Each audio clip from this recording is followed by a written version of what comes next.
it ourselves. And this is a book that is out there. And in fact, this book was being distributed free of charge in our Leicester universities. Kaha? Leicester University. Jitni bhi demand sabse lekar in university. Free of charge, distributed. And in fact, from the Iranian embassy, books of ahadith and also a translation of the Quran was posted to us in the mosque, which we have downstairs in the office also. So this was given free of charge to a lot of the Sunni youth. And in universities a lot of work is being done. Let alone an ordinary companion, astaghfirullah, and when I say that I don't mean any of the Sahabi as to be an ordinary companion, as compared to Khulafai Rashideen, as compared to Ashara Mubashira.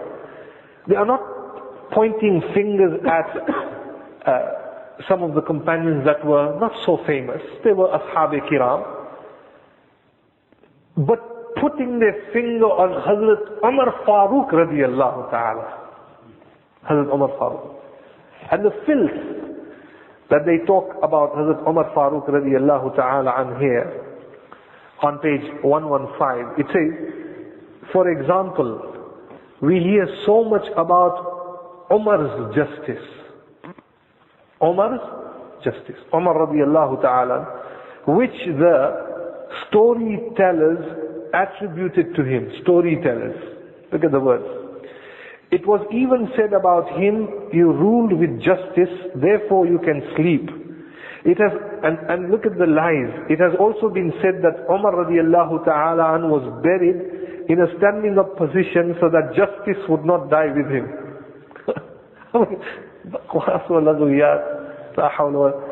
And you could go on and on and on talking about Umar's justice radiyallahu ta'ala. However, the correct history tells us that when Umar ordered that grants should be distributed amongst the people during the 20th year of Al-Hijrah, he did not follow the Sunnah of Rasulullah, nor did he confine himself to its rules. The Prophet distributed the grants on equal basis among all Muslims and did not differentiate between one person and another, and so did Abu Bakr. They don't even believe in Hazrat Abu Bakr Siddiq, but I'm just talking about Hazrat Umar here.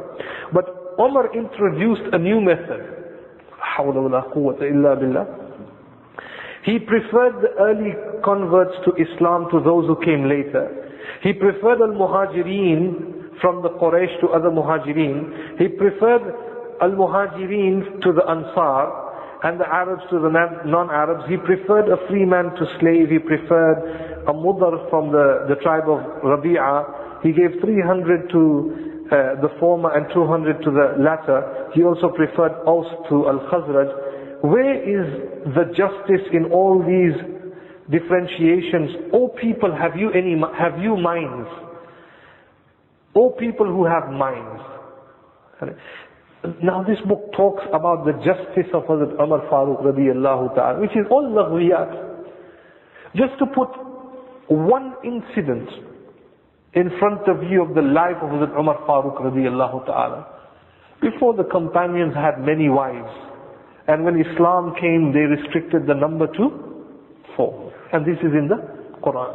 And it is said Hazrat Umar Farooq radiyallahu ta'ala and his famous son was Abdurrahman and Hazrat Abdullah ibn Umar. But one of his sons' name was Abu Shahma. Abu Shahma became a Muslim, son of Hazrat Umar Farooq. And they had this habit that the Arabs were addicted to alcohol. They would drink a lot. And he was a young man. Once, whilst with a group of non-Muslims, they served him also alcohol. And Abu Shahma drank it. Insan hai, khata ho jati hai mere aziz. So they were not prophets, they were companions.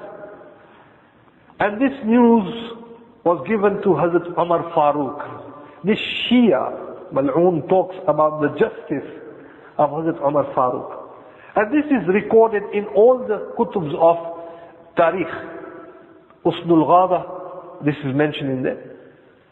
Hazrat Umar Farooq radiyallahu ta'ala an called his son, his own son, and gave a fatwa that he must be whipped 80 times for drinking alcohol. कितनी मर्तबा? 80 मर्तबा.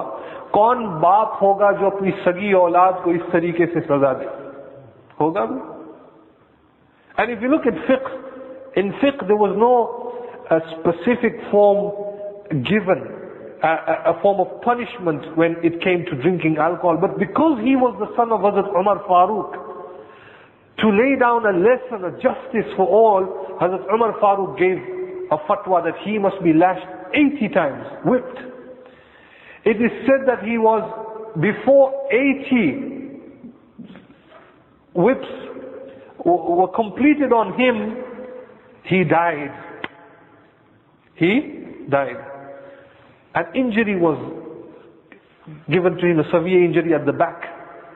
And because of that he died. And it is said, according to some of the Muslim historians, to complete the figure of 80, Hazrat Umar Farooq whipped the remaining numbers on his grave. Allah. This is the justice system of Hazrat Umar Farooq radiyallahu ta'ala. And we can talk about Hazrat Umar Farooq for months on months.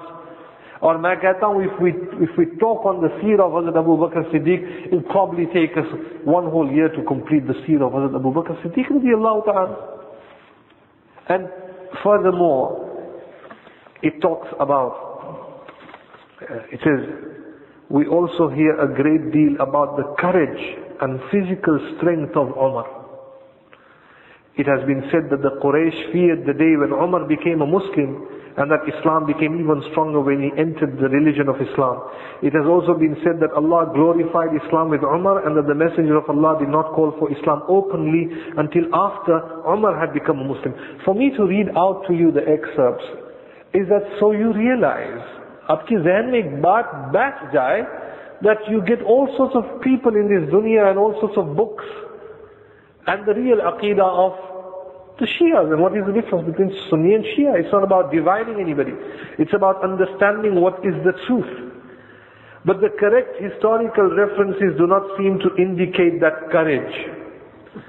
And history does not mention one famous or even ordinary person who has been killed by Umar Farooq in any battle like Badr or Uhud or Khandaq. Can you imagine that? Hazrat Umar Farooq, Huzur alayhi salam made dua for him, and Huzur alayhi salam says, Allahumma a'iz al-Islam bi Umar ibn al-Khattab. Allah has given honor to Islam because of Hazrat Umar Farooq, and they are saying, Hazrat Umar Farooq has not taken his sword out to a single person in any of the battles. It is said, the famous battle of Badr, the one who was standing on the right hand side of Huzur alayhi salatu wassalam for the entire period, for that entire moment of in the battlefield with Huzur alayhi salatu wassalam, Hazrat Umar Farooq was on the right hand side of Huzur alayhi salam, protecting sallallahu alayhi wasallam. And it is said that the first man to be made shaheed in the battle of Badr in the Muslim camp was none other than the slave of Hazrat Umar Farooq, whose name is Hazrat Mahja. Who is it? Hazrat Mahja. And in the battle of Badr, my respected brothers, Hazrat Umar Farooq, the first man he killed with his own sword was his very own uncle, whose name was Asi bin Hisham. Because he was with Huzur alayhi salatu wassalam, and his uncle was with the kuffar.